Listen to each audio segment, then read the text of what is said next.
అధిక వడ్డీ ఇస్తానని ఆశ చూపి వ్యాపారులు రైతుల నుంచి 5 కోట్ల వరకు వసూలు చేసి ఉడాయించాడు ఓ ప్రబుద్ధుడు. ఈ ఘటన కర్నూలు జిల్లా సి బెళగల మండలం కబందహాల్లో జరిగింది. కెనరా బ్యాంకులో హరకుమార్ రెడ్డి బ్యాంకు మిత్ర ఏజెంట్గా పనిచేసేవాడు. రైతులకు పంట రుణాలు, వ్యాపారులకు బిజినెస్ లోన్లు ఇప్పించేవాడు. బ్యాంకు తరపున నగదు లావాదేవీలు చేసేవాడు. పరిచయాలు పెరగడంతో లోన్ యాప్లో డిపాజిట్లు పెడితే అధిక వడ్డీలు ఇస్తారంటూ ప్రజలలో ఆశలు రేపాడు. డిపాజిట్ అమౌంట్ పెరిగే కొద్దీ వడ్డీ కూడా పెరుగుతుందంటూ 5 రూపాయల నుంచి 10 రూపాయల వడ్డీ వస్తుందని నమ్మించేవాడు.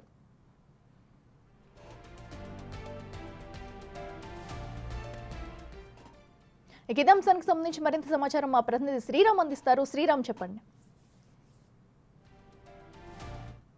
ఎవరైతే ఈ వడ్డీ సంబంధించిన లోన్ యాప్స్ ఉన్నాయో అధిక వడ్డీ వస్తుందనే నెపంతో కర్నూలు జిల్లాలో ఒక ఎవరైతే ఈ హరకుమార్ అనేటటువంటి కెనరా బ్యాంకు మిత్రగా ఏజెంట్ గా ఉన్నారు, అక్కడికి వచ్చే రైతులు కావచ్చు, వ్యాపారస్తులందరినీ కూడా దాదాపుగా 5 కోట్ల రూపాయలు వసూలు చేసి అక్కడి నుండి ఉడాయించిన ఘటన ఇప్పుడు ప్రస్తుతం కర్నూలు జిల్లాలో కలకలంగా మారింది. ఎందుకంటే గత కొంతకాలంగా మనం చూస్తూ ఉన్నాం, ఆన్లైన్ లో వివిధ రకాల యాప్ల ద్వారా బెట్టింగ్స్ పెడుతున్న పరిస్థితి. అలాంటి బెట్టింగ్ యాప్ల ద్వారా గతంలో కొంతమందికి వచ్చే ఏదైతే ఈ వడ్డీ ఉంటుందో వడ్డీనే బాధితులకు ఇచ్చిన పరిస్థితి. వారు కూడా కొందరికి నమ్మి మిగతా వారిని పరిచయం చేశారు. ఆ విధంగా ఇది ఒక చైన్ లింక్ లాగా కూడా బిజినెస్ స్టార్ట్ చేయడం జరిగింది.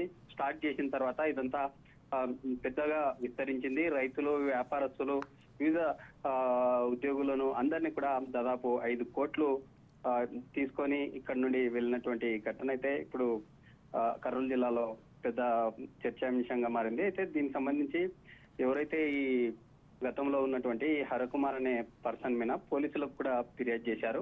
గతంలో ఎప్పటి నుండి హరకుమార్ ఎలా పరిచయం అయ్యారు, హరకుమార్ కు గతంలో ఏ విధంగా అమౌంట్ ఇచ్చారనే కోణంలో కూడా పోలీసులు పూర్తి స్థాయిలో దర్యాప్తు చేస్తున్నట్లుగా తెలుస్తోంది.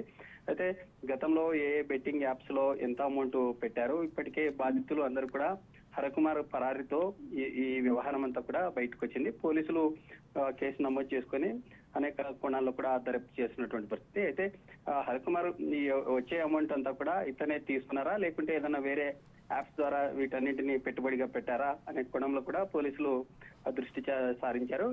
చూడాలి పోలీసులు ఈ కేసు సంబంధించి ఎలా ముందుకెళ్తున్నారు. Right Sriram, thank you.